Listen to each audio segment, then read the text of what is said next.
tawala cha mapinduzi CCM, huku wabunge wa upinzani wakiwa hawazidi 20, na hili limezua mjadala juu ya usawa na uwiano katika upitishwaji wa sheria, sera na uwakilishi wa michango ya vyama vya upinzani katika bunge hilo. Bila shaka kuyajadili hayo tunatarajia kuwa nao kwa njia ya simu katibu mwenezi wa CCM katika mkoa wa Dodoma, Jawadu Mohamed.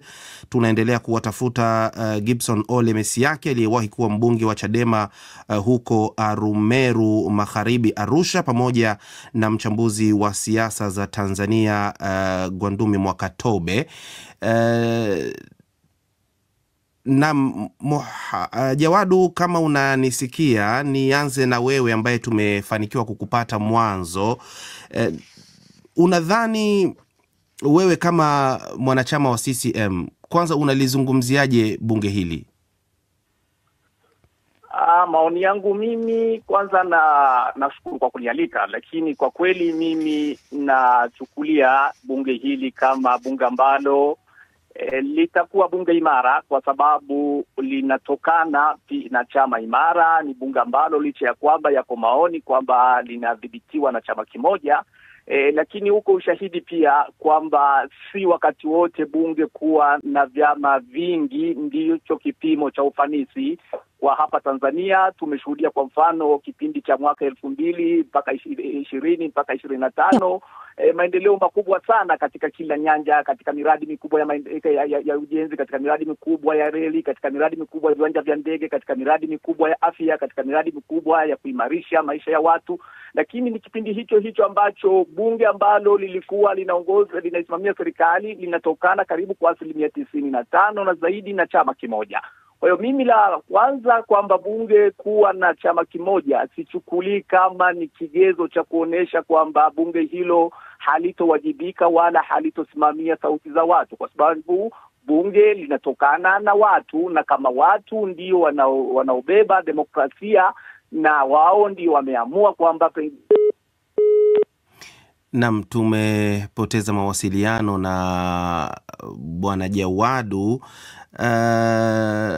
Kwenye laini ya simu hatujafanikiwa, tunapata shida kidogo kuweza kuwapata watu huko Tanzania kushiriki kwenye mjadala huu, lakini kama tulivyomsikia Jawadu ambaye ni katibu mwenezi wa Chama cha Mapinduzi CCM katika mkoa wa Dodoma, nielekee kwako Lilian, tukiwa tunawasubiri washiriki wetu kwenye mjadala huu. Wasikilizaji, wafuatiliaji wetu kwenye mitandao mbalimbali ya kijamii wanalizungumziaje hasa bunge hili? Kwa ujumla, Ubena, unaona kabisa mitizamo imeelekea upande mmoja. Wengi hawana imani. Wengi hawana imani kabisa, wanaona ni kama bunge ambalo limeegamia upande mmoja, ni bunge lile, sura ni zile, sauti ni zile. Wanaona ni kama ni bunge ambalo halitakuwa na, unajua ule uchangamfu, ushindani ambao waliuzoea huko nyuma, lakini si hivi karibuni. Kwa hiyo wengi wanaonyesha kwamba hakutakuwa na chochote kipya na hawategemei. Kwa mfano Emmanuel Peter anasema matumaini kama yapi? Manake tumauliza una matumaini gani na bunge hili jipya ambalo tayari wabunge wameapa. Emmanuel Peter anasema matumaini kama yapi wakati hakuna kilichobadilika? Hapo ni sawa na kuchukua pesa mfuko wa kushoto ukahamisha tu ukaupeleka kwenye mfuko wa kulia, kwa sababu ni wale tu. Hata wale wapya wanaoongezeka bado wanatoka chama kile, wanafuata mifumo ile. Lakini tumemsikia hapa Jawadu Mohamed ambaye yeye ni katibu mwenezi wa Chama cha Mapinduzi huko Dodoma. Kabla ya simu yake kukatika, ameelezea kwamba hicho hakiwezi kuwa kigezo cha kusema kwamba kwa sababu bunge linadhibitiwa na wabunge wengi kutoka Chama cha Mapinduzi CCM kwamba ndipo hawatoweza kutekeleza majukumu yao ipasavyo. Amesema kwamba katika bunge lililopita miradi mbalimbali imefanyika, miswada mikubwa ya sheria ilipitishwa. Lakini nilikuwa mimi binafsi nataka kumuuliza swala hili la wasiwasi wa upinzani kutokana na je, kwamba sauti zao zitaweza kusikika ipasavyo. Mfano bunge linapotakiwa kupitisha miswada ambayo labda wapinzani hawaikubali, unafikiri wabunge ambao wasiozidi 20 watabadili nini? Ndio hicho ambacho sasa hata unaona hata wale ambao pengine waliwachagua hatujui, pengine ndio waliwachagua ama waliwapigia kura wakarudi bungeni, ndio hao ambao unawakuta sasa hapa wanaona kana kwamba hakutakuwa na chochote kipya, kwa sababu unajua lazima unapofika pale sio kwamba utamtetea tu yule mwananchi, utamtetea na yule ambaye anakuweka pale. Na ndio hicho ambacho wananchi wengi wanaonyesha kana kwamba hakutakuwa na mabadiliko, kwa sababu mimi siwezi nikawa mbunge wa CCM na nisitetee maslahi ya chama. Mwisho wa siku ni lazima niatetee maslahi ya chama. Kwa hiyo sawa, inawezekana utekelezwaji umefanyika, kwa sababu hilo ni jukumu la serikali yoyote kwenye taifa lolote, kutekeleza hiyo miradi kwa ajili ya umma ambao umewachagua pale, kwa sababu wao ni watumishi wa ule umma uliowapeleka pale. Lakini sasa kwa wasiwasi unajitokeza kwa sababu wameona huo mwelekeo, wameshaona kwamba pengine bunge lililopita lilikuwa hivyo hivyo, hawaoni kipya, na ndio maana wameanza kuonyesha ule wasiwasi Ubena. Ndio, bila shaka upande wetu wa pili tunajaribu kuwatafuta bado washiriki. Inaonekana kwamba labda kuna hitilafu za mawasiliano kutoka huko Tanzania kwa washiriki wetu wa mjadala huu wa leo, lakini ndio, na tunaarifiwa kwamba Boniface Jacob aliyewahi kuwa meya wa Ubungo yupo nasi kupitia Chama cha Demokrasia na Maendeleo, Chadema. Ndio. Bwana Boniface, sijui kama unanisikia? Nakusikia vizuri sana. Ndio, shukran kwa kushiriki kwenye mjadala wetu ambao tunaliangazia hili bunge la sasa. Kwanza wewe kama mwanasiasa mzoefu, ni ipi tathmini yako kwa bunge hili? Na binafsi naliona ni bunge la chama kimoja ambalo wawakilishi wanaopatikana kwenye bunge hili hawakidhi sifa za kusema ni wawakilishi wa wananchi kutokana na nature uchaguzi ulivyokuwa. Kwa hiyo naona ni watu ambao wapo pale si kwa matakwa ya wananchi bali kwa matakwa ya tume na serikali. Ndio. Unatilia shaka uchaguzi ulivyofanyika, lakini tunafahamu kwamba chama chako cha Chadema kilikataa kushiriki, kikawa kinadai mabadiliko. Lakini kidogo tunataka kugusia, unafikiri kwa nini vyama vingine vya upinzani vilikubali kushiriki katika uchaguzi ambao nyinyi mliutilia mashaka, kisha baadaye wanarudi kusema kwamba kuna hitilafu kadhaa zilizotokea? Unafikiri ni kwa nini vyama vingine vya upinzani vilichukua uamuzi huo kushiriki kwenye uchaguzi huu? Kwanza siwezi kufikiri kwamba vina sifa ya kuitwa vyama vya upinzani. Yale sisi tunayatambua kama ni matawi ya Chama cha Mapinduzi, CCM.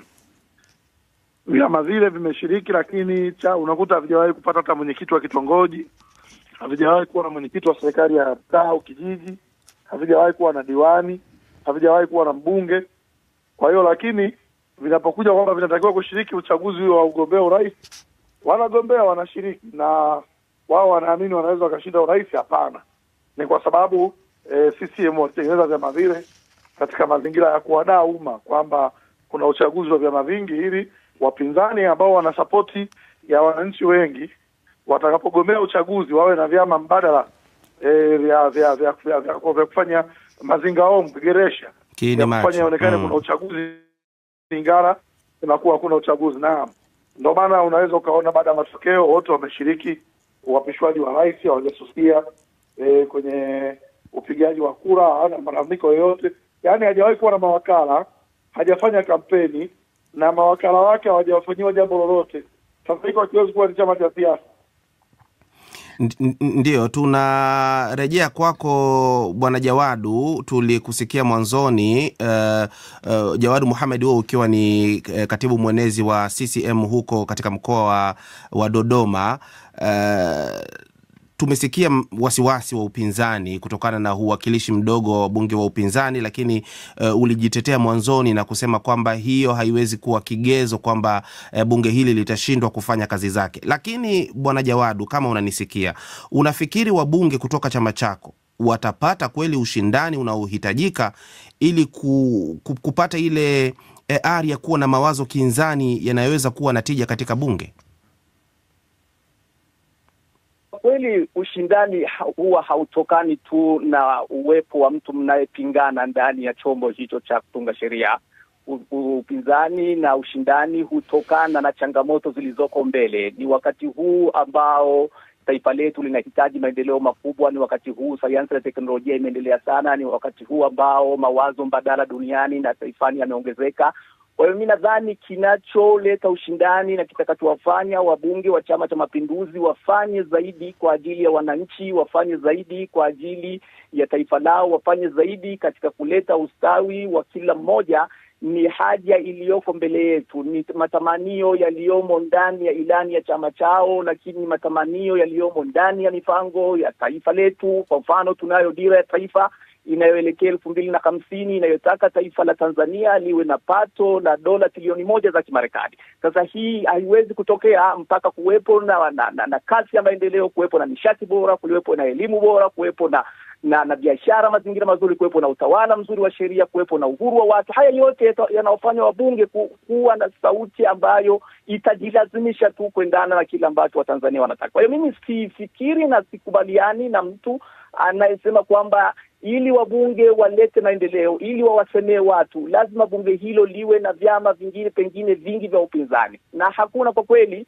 ushahidi wa kiakili katika historia ya Tanzania kwamba kipindi ambacho upinzani ulikuwa mwingi ndani ya bunge ndicho kipindi hicho ambacho pengine tulipata maendeleo ya kasi. Nimetolea mfano hapa, kipindi ambacho tumejenga reli ni kipi, kipindi ambacho tumepata viwanja vingi vya ndege, kipindi ambacho pato la taifa, leo tunazungumza Tanzania ambayo ina pato la taifa naelekea dola bilioni za Kimarekani, karibu tunaelekea 90. Ni kipindi cha miaka karibu 7 hapa tumepata kasi kubwa ya maendeleo. Tunazungumzia taifa ambalo najenga mradi wa reli wenye thamani ya dola zaidi ya bilioni 10 za Kimarekani. Tumefanya lini hayo? Ni kipindi hiki karibu cha miaka 7. Tunazungumzia taifa ambalo lina mradi mkubwa wa bomba la mafuta la Afrika Mashariki zaidi ya dola bilioni 5. Imefanyika lini? Ni ndani ya kipindi cha miaka 7. Kwa hiyo kinachotakiwa kwa wabunge kusema kweli si tu zile sauti kama wananchi wameamua ziwepo ni jambo zuri, lakini kama wananchi kwa wakati fulani wameona kwamba tunatumia chama fulani kusonga mbele, nayo ni aina ya demokrasia. Na si kote duniani kwamba demokrasia lazima tu kigezo tu cha vyama vya upinzani ndio demokrasia. Demokrasia ina vipengele vingi ambavyo vinafanya uhuru wa watu, utawala wa sheria. Haya yote ni eneo la demokrasia ambalo kusema kweli mimi naona kwa Tanzania bado tuko katika mstari na tunaweza kuenda mbele zaidi. Naam, shukran Bwana Jawadu. Bwana Boniface, umemsikia Jawadu hapo ameeleza kwa mapana na marefu. Unamjibu vipi katika hoja yake hii? Namuona bado mawazo yake ni yale ya kizamani aliyopitwa na wakati. Sina nia ya kumtukana, lakini namuona ni mtu ambaye mawazo yake yapo ni chama kimoja miaka 50. Mimi namwambia tu kwamba katika mazingira ambayo unakusanya kodi za wananchi na wewe umepata dhamana ya kwamba ya kutawala au kuongoza kwa kuchaguliwa kidemokrasia, lazima pawe na vyama ambavyo ni watchdogs kwenye shughuli za serikali. Chama ambacho kitakuwa kinasimamia ukusanyaji wa fedha za serikali, utumiaji wa fedha za serikali, lakini thamani ya pesa kwenye miradi. Unataja hayo madola milioni 10, lakini kama mpinzani hayupo tuna uhakika gani zitatumika sahihi? Kwa hiyo uwepo wa wakilishi wa wananchi ni pamoja na kuangalia, je, hela zao kwa hao ambao ni watawala, hela zao zinakuwa na thamani ya fedha katika hiyo miradi? Je, fedha zao wanazokusanya zote zinatumika katika malengo yaliyopangwa? Sasa huwezi kusema tu kwamba wewe ukiwepo pale kwa sababu unajenga reli tuashumu kwamba unafanya kazi sawa sawa kabisa. Wewe sio malaika. Ndio maana dunia ikaanzisha mfumo wa usimamizi na usimamiaji, kwamba mmoja afanye kazi lakini pawe na watu hapa. Hata sisi Chadema tukipata serikali, tutapaswa kuwa na chama ambacho kitakuwa ni wapinzani wetu wa kutusimamia, kutukosoa, kuturekebisha, na pale ambapo matumizi ya fedha yanaenda vibaya kutuambia hapo mmekosea, haikuwa sheria haisemi hivi. Sasa chama ambacho kimoja 98% kiko bungeni hakina jambo la namna hiyo. Kwanza inaondoa uaminifu, itapoteza uaminifu na wahisani wanaosaidia miradi ya serikali kuleta hela zao Tanzania kwa sababu ya kukosa wasimamizi ndani ya vyombo huru vya maamuzi kama vile bunge au kwenye halmashauri. Huko pesa zikija panapaswa wengine wazisimamie kuzitumia, lakini pawe na wachache kama ni wapinzani wanaotokana kwenye uchaguzi au wengi lakini wawe na uwezo wa kusimamia yale maamuzi.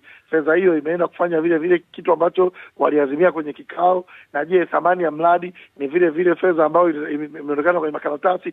Kutamka tu umejenga reli, umejenga viwanja vya ndege haitoshi. Inawezekana kiwanja chako kimoja cha ndege unachojenga Tanzania, nchi nyingine jirani wanajenga viwanja 10. Thamani ya mradi huku, ufisadi ni mkubwa kwa sababu mmekosa wasimamizi ndani ya vyombo vya maamuzi vya bunge.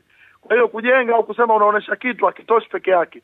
Dunia hii sasa hivi ni dunia iliyojawa na ustaarabu, iliyostaarabika, kwamba lazima usimamiwe na lazima uwazi uwepo na watu washuhudie, waone thamani ya pesa yao, kodi yao. Kama ni wahisani wametoa msaada, waone thamani ya msaada waliotoa na kile kilichotengenezwa kutokana na jambo hilo. Kwa hiyo check and balance ni ulimwengu wa sasa ndio unataka hivyo.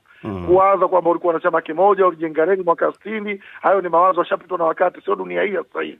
Lakini vile vile basi wananchi wenyewe ndio wangeamua kuwa na chama kimoja. Wao CCM wanalazimisha kubaka demokrasia kwa kuzuia mawazo mbadala yasiwepo bungeni, kwa kuzuia watu wengine wasipate nafasi ya kuingia kwenye vyombo vya maamuzi. Huo ni ukiukaji wa matakwa ya wananchi. Kama sina shida uchaguzi ungekuwa huru, alafu wananchi wangechagua CCM kwa 100%, kwangu mimi singekuwa na shida. Shida ni kwamba majority ya wabunge ambao wako bungeni hawajachaguliwa na wananchi, na wananchi hawahitaji. Shukran. Ushirikiano huko mtaani. Shukran sana Bwana Boniface. Ni wape swali moja moja nyote kwa sekunde chache tu, nikianza na wewe Jawadu Mohamed. Watanzania watarajie nini kutoka kwa bunge hili kwa muda wa miaka 5 ijayo? Kubwa ni maendeleo. Watarajie sauti zao na vilio vyao kuwasilishwa vizuri na kusemewa vizuri. Watarajie kusemewa kuhusu maji, watarajie kusemewa kuhusu afya, watarajie kusemewa kuhusu barabara nzuri, lakini watarajie kusemewa kuhusu njia gani bora za kuboresha uchumi wao, kuongeza kula kwao, milo yao mitatu ipatikane. Na hiyo ndio kazi kubwa ambayo mimi naiona wabunge watakwenda kufanya. Na kwa kweli amesema pengine kwa maoni yake, lakini mimi naamini kwamba mabadiliko yanayoendelea katika taifa hili, usimamizi bora ambao Rais Samia atasimamia kwa serikali yake, kutakuwa na mabadiliko makubwa, na kila mmoja huenda atashangaa kila ambacho kitatokea ndani ya miaka hii 5 kwa sababu ya dhamira ya bunge na ya serikali ambayo inayo. Naam, shukran sana Jawadu Mohamed. Nilitaka pia kumuuliza swali hilo Boniface Jacob, lakini ametoweka hewani. Tunakomea hapo kwa